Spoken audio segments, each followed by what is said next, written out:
Hey, so I'm here with Chelsea. She's been here for 2 months. She's been helpful to me in getting information. You were here when shit went down the other day. I just did a little tour of the burnt vehicles and all that.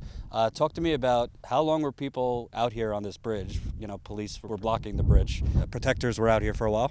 Right. We were probably out here for about 24 hours. They actually put these vehicles here to keep us from being able to cross to the other side. And we stayed out here for about 24 hours. And the next day on Friday, they said if we were to leave the bridge, that they would clear the barricade to allow emergency vehicles to come through. And as you can see, it's been 2 days since then, and they have not cleared the bridge, and we're still stuck. It's funny you say that because the whole thing, I think last week when protectors formed a blockade, they were threatening them with arrest that emergency vehicles can't get through. So now they're blocking the bridge where emergency vehicles can't get through. Mm-hmm. They've made it very clear that they want to protect the road and the right-of-ways and people being able to go in and out of public spaces, but yet it is them keeping this barricade here now. So we can't have ambulances come through. The other night there was a fire in these hills. It took them hours to get fire trucks out here because they can't come down this road. So it burned all the way almost to the road before anybody came to stop it. So in your view, why are they blocking all this? Is it to pretty much slow down people from being able to come in and support? I think it's pretty obvious that there's construction going on behind us, and they don't want anyone to be able to impede construction. So dare I say, it's the militarized police continuing to play patty cake and protect energy transfer partners and pipeline constructors. Absolutely. They're actively guarding construction rather than protecting and serving people right now. Right. There's fire burning for hours. There's animals that live out here as well. Yes. Obviously people. So is it simply that they're not able to get out here, or is it the type of thing everybody's in bed with everybody here, the governor, the police department, the fire?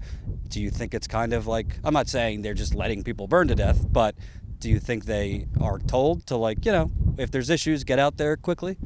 Well, there's a checkpoint about 5 minutes down that road with at least 15 different units. And if we were out here dancing in the street, they'd be here in 5 minutes. But if there's a fire in the hills, it takes them 3 hours. I think that tells you something. And obviously what prompted the other day's scene was they pretty much came in like ambush style and kicked people out of that camp. What after that happened and you had all this going on the bridge, what was the protectors here in response to that? Was there other things going on? Kind of take me through the timeline of what happened that day. A lot of people had just kind of set up camp over there, and they ripped everyone out to make room for construction.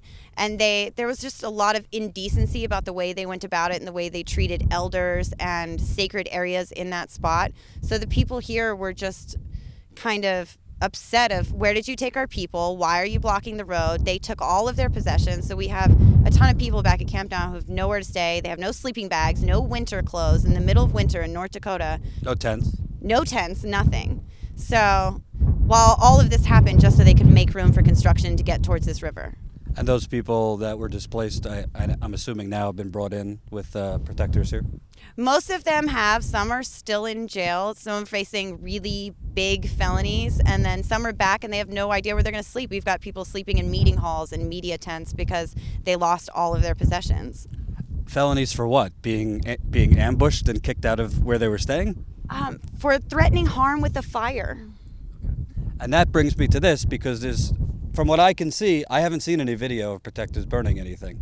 No, people were arrested just for being near the fire. Nobody knows where the fire started. I don't think any of us had anything that we could have started a fire with. No, especially not for vehicles like this. But if you were near the fire, you were arrested for the fire. So people are facing Class A felonies right now. So essentially, compared to a week and a half ago, even 2 weeks before that, protectors could pretty much easily come in and out. They could get, if they wanted to, sites where a building was, put their bodies on the line. They were slowing down construction. So it seems like all of this is a response to, we're off schedule because these these, I don't think they call them protectors, are slowing us down. The pipeline company wants this built, from what I know, by December 1st, because investors are starting to pull out if it's not. So essentially, this is a crackdown to just get this built by any means necessary. I think we impeded their profit a lot just by taking away their ability to work each day and showing up. And 2 weeks ago, we had the right to assemble and to do that, and now we don't. Now they are actively making sure that we can't get anywhere near it.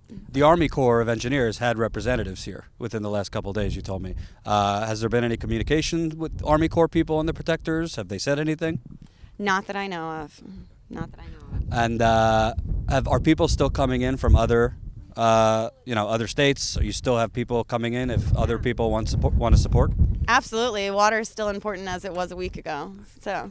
I agree. All right. Thanks. You're welcome.